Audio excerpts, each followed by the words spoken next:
Well, for the latest information, we cross live to the Emergency Management Centre in Brisbane to speak to the Queensland Deputy Police Commissioner, Ian Stewart. Deputy Commissioner, thanks so much for your time tonight. What are the latest figures in regard to those confirmed dead and those missing? Scott, yes, good evening and thank you. We have 9 confirmed dead. There are 2 other cases that we're looking into. One of those is at Gatton. The other one is down in the Marburg area. But at this stage, we're sticking to the number of 9. There are 59 persons still missing. 15 of those we have grave fears for. How much is the weather continuing to hamper rescue operations and your efforts to reach those who may need rescuing? Look, that's been one of the real difficulties for us today. Obviously, we wanted to get as many of our people in as we could, police and emergency service personnel, specialist personnel. But as we've said right throughout this event, ever since we started, personal safety is our primary concern.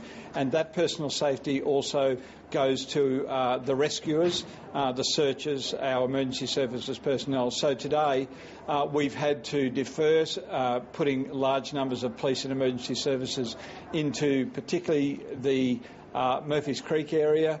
And unfortunately, whilst we have had some police in Grantham, we haven't been able to access all of the homes in that area yet. Just how frustrating is that for yourself and for your officers? Look, just when you think it can't get any worse, that's exactly what Mother Nature has been throwing at us over the last 48 hours. What level are you preparing for the Brisbane River to reach, and what could that mean for the number of properties that will be inundated? The modelling for the flood event in the Brisbane area is ongoing, and it's ongoing because it's changing almost on an hourly basis. Certainly our preparations are in conjunction with the local disaster management group headed by the Brisbane City Council, and we are preparing for levels higher than the 1974 event. The challenge for everyone in this is that whilst there are great flood maps for the 1974 event and a lot of modelling has been done since then, Brisbane is a far different town to what it was in 1974, and for that matter, right up through the Brisbane River and the associated Bremer system into Ipswich, there have been huge changes over those 30-odd plus years. Is it a case that Mother Nature just keeps beating everybody because in spite of all the technology, in spite of the projections, it seems as though the predictions and projections just keep changing and changing for the worse?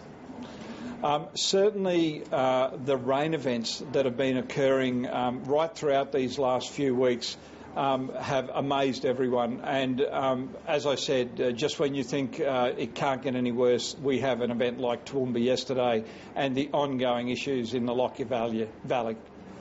Now, in spite of your extensive professional experience, what's coursing through your heart and your head when you deal with what you are coping with right now and what you may be facing in the days ahead?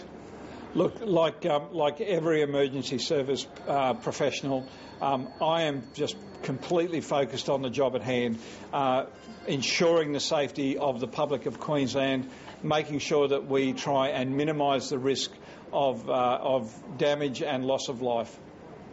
Deputy Commissioner Ian Stewart, thanks so much for your time tonight. Thanks, Scott.